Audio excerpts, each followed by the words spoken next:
Sean in Somerville. I'm Sean, and this is Somerville. Somerville, Somerville, this is Sean, he's in Somerville. Woo! This episode is brought to you by Gatorade and Lactate. I'm joined here today, and I'm very excited for this guest. He's a close personal friend of mine. He is a shark diving, snake wrangling, volcano luging, Minichog maniac himself, Rick Sobey. Dude, thanks for having me. Excited you made it out. Only 10 episodes deep, and Whoa. you haven't come by yet. Whoa. Well, here's the thing. This is a special day coming up Monday, so I felt like, I had to stop by, But I have to say, no makeup studio back there. I mean, I've been a mess all week, just stressing out about the marathon. No makeup. I mean, that's crazy. I know his pores are looking awful now. And then I was promised a whole bunch of pasta and some Prince spaghetti as a sponsor, and nothing. Hey, nothing. we could only get Gatorade. Sorry, All we right. tried. Okay. We tried the best we could. As Rick's mentioning, I'm very, very excited to talk about this marathon. It is at this time of night about 36 hours away. How are you feeling? Yeah, I've been stressing out all week, like I said before, but I'm just excited. I'm just so excited to get out there and seeing how my body's gonna feel. That's the biggest thing. You really don't know until race day how your body's gonna react, and I just can't wait to see all the fans. I can't wait to see all the family and friends out there.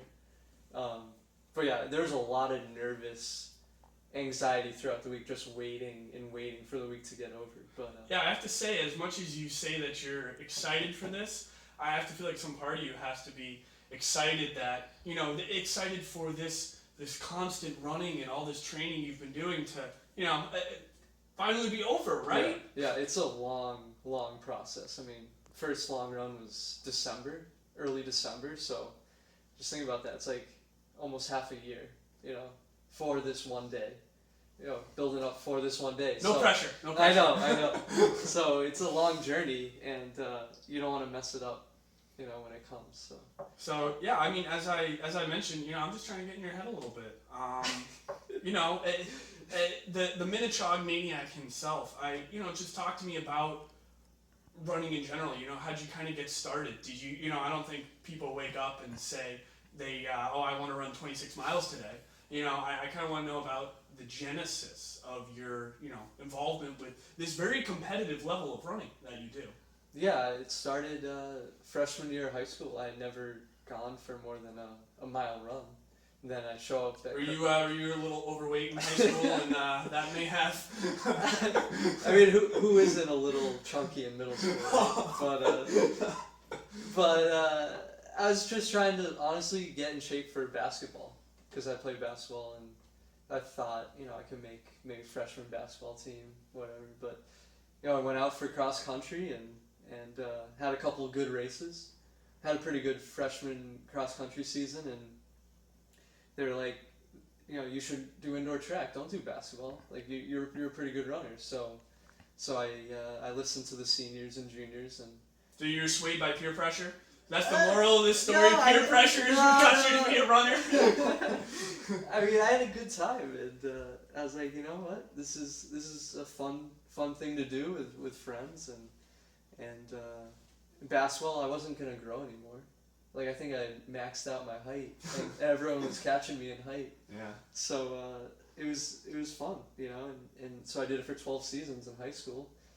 Never thought of 26 miles. I mean, that wasn't a high school race. What's your max in high school? 2 miles cross country. You're doing what? 5K. 5K. So yeah. That's a big jump. Yeah. So a lot. It's like the natural transition of a runner, though. You have the speed when you're young, right? For a 5K, 2 mile, and then you get older and you just don't have the. I mean, some do. I mean, some still do 5Ks and really excel at them when they get older, but most people, figure let's go longer distance because I have the stamina and endurance to do that, and can succeed at that, for a longer time. So over college, I didn't run for BU but I continued to run long distance. You went to BU. Can we get a nice little shot of this? Yeah. This beautiful shout out to the Lowell Sun as well as Boston University Terriers. Yeah, BU Terriers, ferocious little terriers. Ferocious terrier. Yeah. So I increased the mileage in college a little bit and did some longer races. Then finally did a half marathon. First year out of college. And you're just addicted to it ever since. Dude, it gets you. I mean, it's a love story. You and running. Yeah. You can see it. You know you're talking about it. It gets you. It pulls you in, and once you start, it's really hard to stop unless you have like a serious injury. Which knock on wood. Yeah, seriously. Knock on wood. I've been lucky with that. So you ran the marathon last year. You wanna walk me through how did you think you did last year? For my first Boston, I was very happy with it. You a little under 3 hours? Yeah, right under, which was my goal, to break 3. I went out way too hard, as I'm sure a lot of people do. You're so excited, and the fans are going insane. You're just like, why not? Just let me just go as hard as I can, and then I'll die when I die. On those Newton Hills. It's just so easy to go out hard, especially with a downhill first half marathon. Mm-hmm. Like it's so downhill at the start. Fans are just getting you so jacked up throughout, and so this time around, I think I've definitely learned from that. I've learned I got to be more strategic and have more for the hills, because that's really where my time obviously went down. I think by mile 17, everyone's kind of hurting. Yeah, but there's definitely a different way to go about it. Be smarter, and I've trained. I think I've trained smarter. What have you done differently this year versus last year? I've ran less, which really running less. Yeah. Trying to save yourself a little more. Yeah. I've put all my focus on the long run of the week, and really just taking it pretty, not easy, but not to kill myself on the other runs throughout the week. And I felt great on some of those long runs, and that's what really matters to me, So I think I might have tired myself out a bit too much on the runs that really don't matter. We talking about practice? we talking about practice? We talking about training. We talking about training. The training runs. Yeah. So yeah, I think I did a smarter training regimen where I ran faster for most of them, and then I had a lot more protein in my nutrition. Yeah, you're looking. I'm gonna say you're know? looking a little bulky right now. I don't know how you're about to run 26. No, I think I've put on like maybe 5 pounds since last year. I don't know. A little water weight. We'll see. We'll see. It depends on when I step on the scale. Pre or post marathon. Yeah. So you touched upon it, but I as a marathon viewer for my entire career, it's a lot of fun. I want to know what it's like being on the other side of the fence, and you and the atmosphere that as you're running and you're hitting some of those hills, and you're at mile 20, and I feel like a lot of hope is lost. You're coming through to BU, you're coming through a lot of great areas. Talk me through about what it's like seeing these fans and how I'm thinking they're going to keep you going. Oh, absolutely. Yeah. There's points along those hills where you're just like, I don't know how I'm going to do this. This is insane. Like, why do the hills have to be right here at the very end? But then you get that rush from fans. From the Wellesley. The Wellesley area, is that the rush where? Earlier they give you a rush around 12, 13. All right, a little pick me up then. And they're insane. I mean, it's like every girl in the world wants to kiss you, and it gets you going. it's the hills at like between 16 and 21 where you're losing hope. You know, at least last year I was. But then you get a rush from From the fans. from You those just fans. hear people yelling and screaming, and I wonder though, you know, a lot of how much are you in your own head? Do you block that out? After 2 hours of hearing people screaming, that's gotta, you know, you have to get used to it. I feel like it's not gonna have the same effect. You know? I sort of remember it getting louder though, like as you get farther and farther in, and you need that though as a distraction. So are you you're in saying so that? much- So are you saying that people cheering at BU are better than people cheering at BC?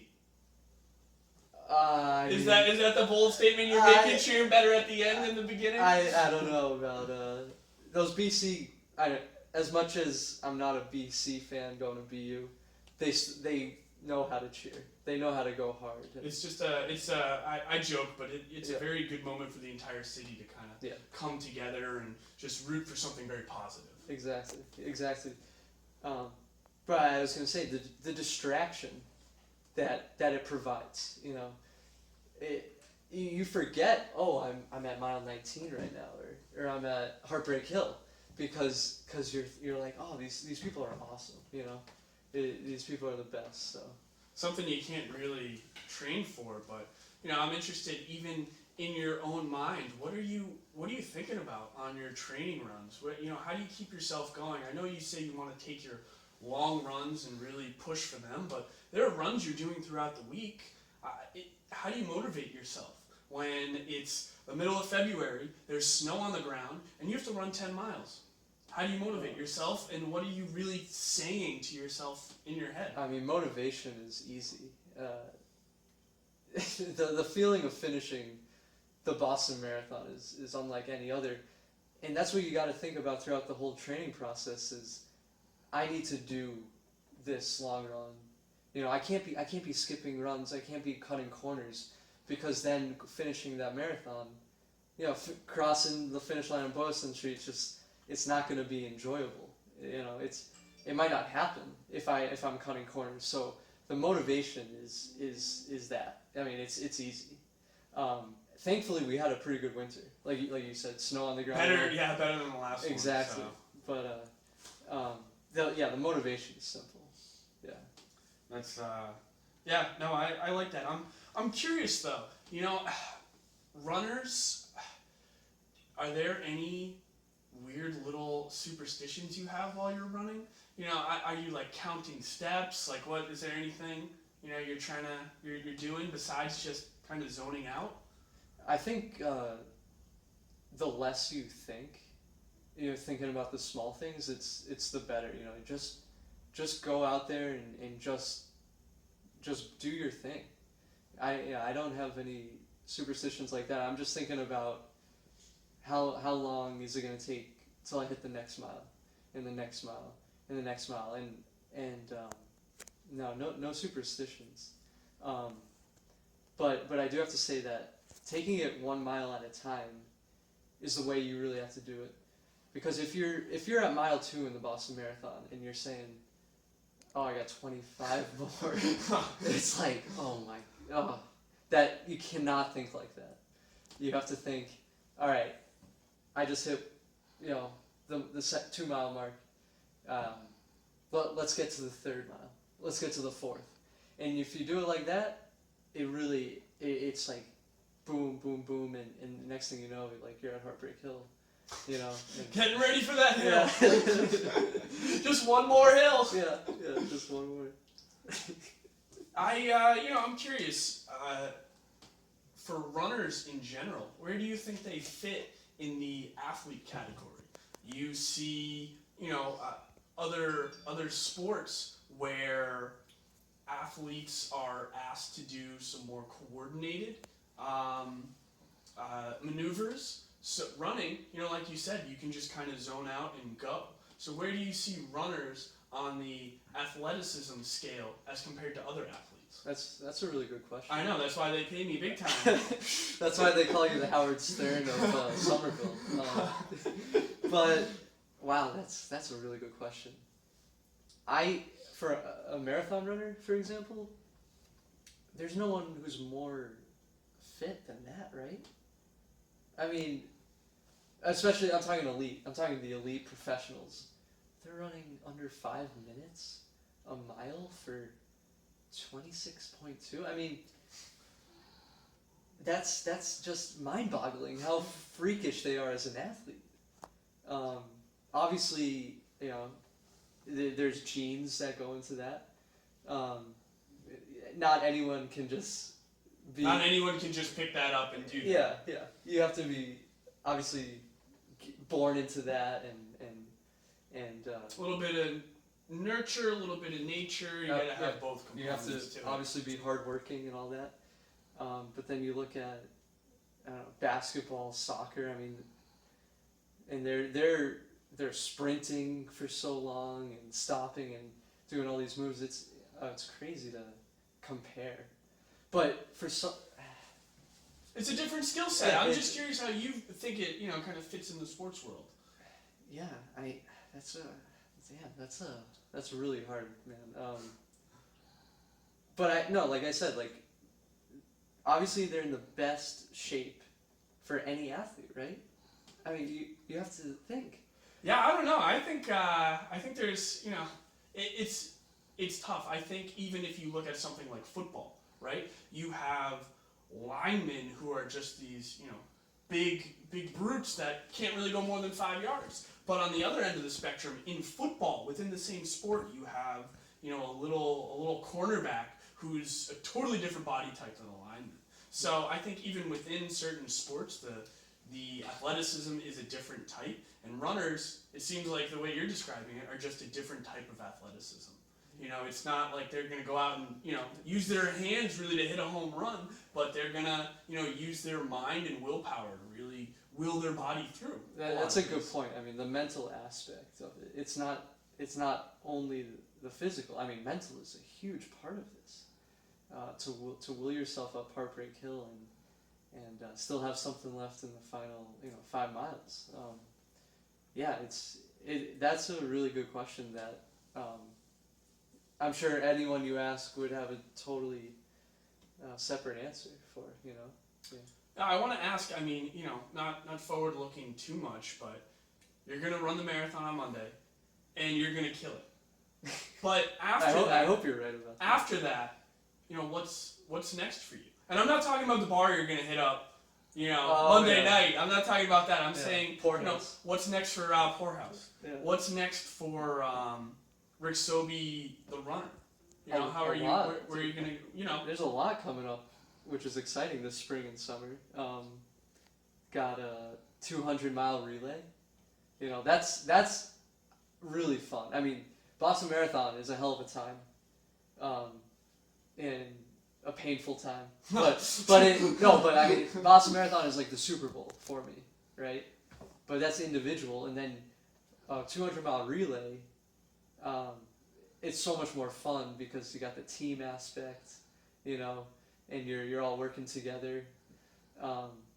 So that's a hell of a time. So that'll be the Cape Cod, 200 miles going from Hull to Provincetown. Wow. Yeah. So that'll be awesome. About 10 to 12 people, covering 200 miles. Hopefully you won't have to do the whole 200 yourself. If I had to, maybe. Hey, why not? Yeah, you can do 26, you can do 200, right? Yeah. So that, I have to say, is more fun, the team aspect of it, and the camaraderie. Then, so that's May, and then mid-June, I got into Mount Washington road race. You got into it? It's a job you have to apply for that? It's a lottery. Okay. So it's anyone can get in, but it was I heard that it was hard to get in, but I was like, you know what, just throw my name in, we'll see what happens, and so I'll be running up 7.6 miles of hell. Sounds like this is a lot of fun. That I don't know how to train for that one, because whenever you do a hill workout, you're coming back down, right? Mount Washington, it's just one hill. It's just 7.6 miles. So, I'm not even thinking about that. You know, I'm thinking Yeah, about no, thinking about you Boston. have Mondays. I'm just curious. I feel like some people they'll finish this and they'll be, I'm never gonna run again. But you seem to really truly love the sport, the activity. What I was curious about is, would you ever see yourself? I can do a marathon. Why not try to do one of those ultra marathons? Whoa. Really start. Whoa. When am I going to be interviewing you for your 100-mile Oh race? God, I don't know. That just seems unhealthy, honestly. Like, See, relative though, me for my distances that I run, 26 seems unhealthy. it probably is. But for you, going to 100 is the same jump. Yeah. Oh man. Yeah, that's crazy. I don't know. I have really no desire right now for that. I don't. I just want to keep definitely running Boston every year. I mean, as long as I'm not hurt, knock on wood again. Yeah. I just want to keep improving and seeing where can I go? How far can I push my body? So. I want to ask too. We're at a different point in our lives now. We're not in college, not in high school, going to after school track. We have jobs. We're very busy people. How are you balancing this training and the running with a very demanding job, as well as having somewhat of a social life? Wait, I have a social life now? When you have to wake up for a long run on Sunday, doesn't make Saturday night that fun. Yeah, February. No. I mean, Poorhouse. Yeah, poorhouse. I mean, what happened that night? I might have ran 15 miles the next day, maybe, allegedly. Allegedly. It's tough. It's tough, but I don't know. I make sure to set aside that time on the weekends, and I make sure to get it done while also having a good time with friends and family and I honestly probably haven't seen all my friends as much as I have like in the summertime when it's not as crazy with the Boston Marathon training. So I really look forward to seeing more friends in the summer and having some good times on the weekend and stuff. It's a balancing. It is a balancing thing, and you need to have your priorities. And right now, this seems like your main priority, your goal you've really been striving for. So, it's a good thing to say. All right, maybe not poorhouse a couple nights in a row, and just go get your rest and get training. And I want to wish you the best of luck on Monday. I personally have seen you training very hard, and I am incredibly proud of the time that you've put in, and I really wish you the best. I know I'll be out there in Kenmore. I hope everyone else can join, and maybe not in Kenmore, but definitely join me in cheering on Rick as he pursues one of his goals and dreams to really make this happen. So good luck, man. I wish you the best in physical health and mental focus, and maybe one of those wealthy girls will, a little extra pep run. Dude, that means a lot. I mean, the support of friends and family has been so overwhelming, and that's really a huge motivation. Seeing people along the way, seeing signs. It's a great feeling, to see everyone and all that support. So thank you, man. And yeah, dude, Wellesley, I don't know if I can stop because I'm pretty serious about the time. Yeah. But if you're not serious, I can see how you want a little smooth. Yeah, you want to enjoy yourself too. But that's what I'm saying. Make sure you enjoy yourself. Take it in. I know you're very hard on yourself, but make sure as you push, make sure to enjoy everything that all this work that you've done up until here. It's not just 26 miles of pain. Enjoy this. So, congrats. Good luck. I wish you the best. And thank you guys for joining. Thank you. Now, you want to take off your shirt? I don't think you want to see